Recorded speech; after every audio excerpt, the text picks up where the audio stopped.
पता नहीं कहाँ चला जाता है।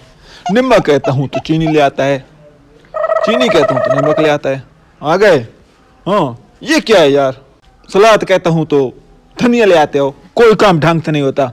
अब तुझे घर से निकल जाना चाहिए। देखते क्या हो, निकल जाओ। चुप क्यों हो? अब हम दोनों को घर से निकल जाना चाहिए। क्योंकि अम्मी कह रही है कि ये ना सलाद है ना धनिया है, ये तो पालक है। ओहो,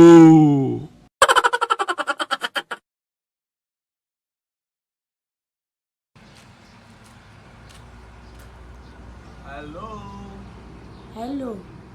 अस्सलाम वालेकुम। वालेकुम सलाम। क्या हाल है? खैर है।